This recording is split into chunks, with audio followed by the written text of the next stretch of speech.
بسم الله الرحمن الرحيم. الحمد لله رب العالمين، أفضل الصلاة وأزكى التسليم على المبعوث رحمة للعالمين وعلى آله وصحبه أجمعين. اللهم علمنا ما ينفعنا وانفعنا بما علمتنا وزدنا علما وفقها وعملا صالحا ترضى به عنا والحقنا بعبادك الصالحين، واجعل اللهم جمعنا هذا جمعا مرحوما وتفرقنا من بعده تفرقا ميمونا موفقا معصوما، ولا تجعل فينا ولا منا ولا من بيننا شقيا ولا محروما. اللهم ألهمنا السداد والصواب والحكمة وفصل الخطاب برحمتك يا رب العالمين، وتقبل منا الصيام وتقبل منا القيام، واجعلنا اللهم من عتقائك من النيران في هذا الشهر المبارك الفضيل برحمتك يا رب العالمين يا أرحم الراحمين. أما بعد، إخوة الإيمان، السلام عليكم ورحمة الله وبركاته. نواصل رحلتنا في أحاديث رسول الله صلى الله عليه وسلم، وهذه السلسلة التي عنونا لها بهذا العنوان مرتقى الأبرار إلى منازل الأخيار، جعلني الله وإياكم منهم يا رب العالمين.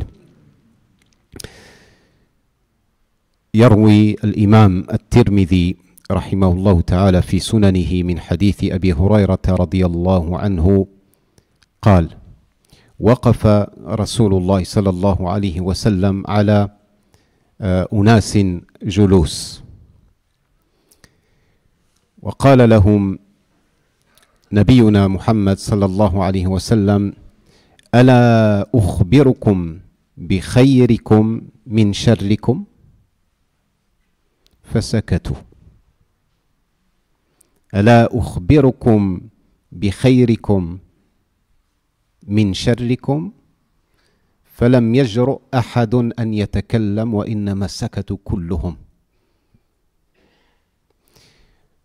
فكرر النبي صلى الله عليه وسلم هذا السؤال 3 مرات، يعني ألا أخبركم بخيركم من شركم، ألا أخبركم بخيركم من شركم، حتى قال أحد الرجال الذين كانوا جلوس في هذا المكان، قال: بلى يا رسول الله، بلى يا رسول الله صلى الله عليه وسلم، أخبرنا بخيرنا من شرنا. فقال الحبيب المصطفى والنبي المجتبى عليه الصلاة والسلام: خيركم من يرجى خيره ويؤمن شره، وشركم من لا يرجى خيره ولا يؤمن شره. صدق رسول الله صلى الله عليه وسلم. Nous poursuivons notre série, la série que j'ai intitulée l'élévateur des bienfaiteurs au rang les plus élevés du bonheur. Allah yaj'alna minhum ya Rabb al-alamin. On a l'espoir, Inch'Allah, d'atteindre au moins une des voies qui sont multiples et variées exposées par notre bien-aimé prophète Muhammad sallallahu alayhi wa sallam. Aujourd'hui, nous avons un hadith qui nous est rapporté par Tirmidhi, avec une chaîne de transmission qui remonte jusqu'au compagnon Abu Huraira radiyallahu anhu, qui raconte que le prophète sallallahu alayhi wa sallam s'est arrêté devant un groupe de personnes qui étaient assises. Et le prophète sallallahu alayhi wa sallam les interpelle en ce terme: aimeriez-vous que je vous informe qui est le meilleur d'entre vous et qui est le pire parmi vous? Les compagnons sont restés silencieux, n'ont pas osé parler. Le prophète sallallahu alayhi wa sallam a répété une 2e fois: souhaiteriez-vous que je vous informe quels sont les meilleurs parmi vous et les pires d'entre vous? Personne ne parle. 3e fois, le prophète sallallahu alayhi wa sallam répète la même question, et c'est alors qu'un homme dans cette assemblée dit: bien sûr, ya Rasulallah, informe-nous quel est le meilleur d'entre nous et quel est le pire d'entre nous. Le prophète sallallahu alayhi wa sallam dit: le meilleur parmi vous, et c'est celui dont on attend toujours le bien venant de lui. Et on est à l'abri contre le mal qui pourrait venir de lui. On ne craint aucun mal venant de lui. Et le pire d'entre vous, c'est celui dont on n'espère aucun bien venant de sa part. On n'attend aucune chose bien venant de lui. Et on n'est jamais à l'abri de ses méfaits et du mal qu'il commet. Sallallahu salama wal afiya. Le prophète sallallahu alayhi wa sallam nous donne ici une information qui est capitale. D'abord, il nous donne, les compagnons, ils n'ont pas voulu répondre parce que peut-être ils pensaient que cette parole s'adressait directement à eux et qu'ils allaient être désignés comme étant des gens qui font des choses qui ne sont pas bien, qui les rendent à un degré inférieur, etc. Mais ce n'est pas ce qu'a voulu dire le prophète sallallahu alayhi wa sallam. Très visiblement, il parlait de manière générale. Et il a voulu transmettre cette information pour que celle-ci nous parvienne jusqu'ici, aujourd'hui. Et donc, le prophète sallallahu alayhi wa sallam nous donne ici des caractéristiques, des critères avec lesquels on peut reconnaître les meilleures personnes. Et en parallèle, on peut reconnaître les pires des personnes. Il nous donne les traits distinctifs de ces personnes. C'est celles qui sont en perpétuelle volonté de faire du bien dans la société. C'est-à-dire, quand tu vas le voir, le bien, il ne te sera jamais refusé. Il développe la culture de la bienfaisance, la culture de la bienveillance, la culture du partage, de la générosité et de vouloir diffuser autant que faire se peut le bien dans la société. Voilà quelle est leur caractéristique. Et en plus, ce n'est pas simplement il te donne du bien, mais il ne te fait aucun mal. Tu es à l'abri, tu es en sécurité. Comme l'a dit le prophète sallallahu alayhi wa sallam dans un autre hadith, le musulman, savez-vous qui est le musulman? Il n'a pas dit c'est celui qui fait ses 5 prières, qui jeûne le mois du Ramadan. Le musulman, al-muslim, man salim al-muslimuna min lisanihi wa yadihi.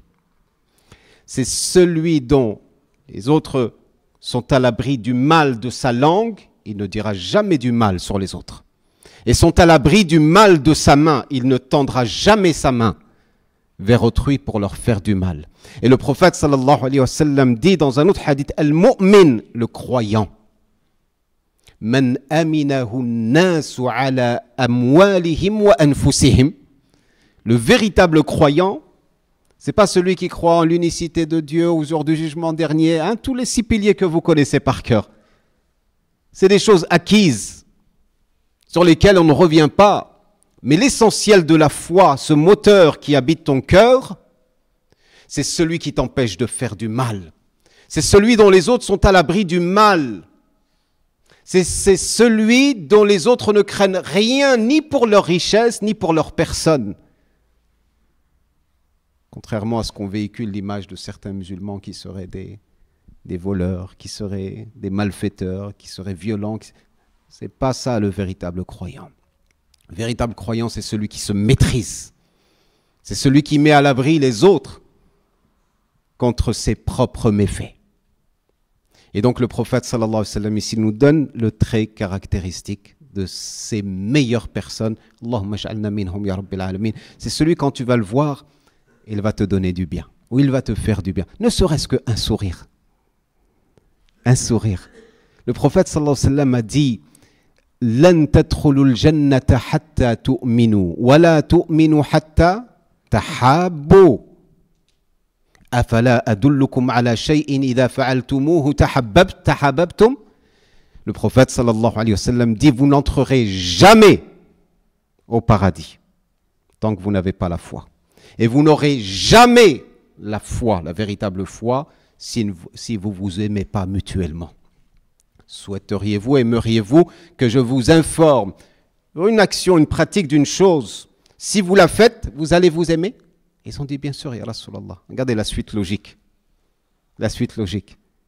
Et il dit, afshu salama bainakum, répandez la paix pas simplement par la parole, parce que la parole, parfois, on peut la dire sans la penser. Tu dis salam alaikum, mais dans ton cœur, tu as de la haine.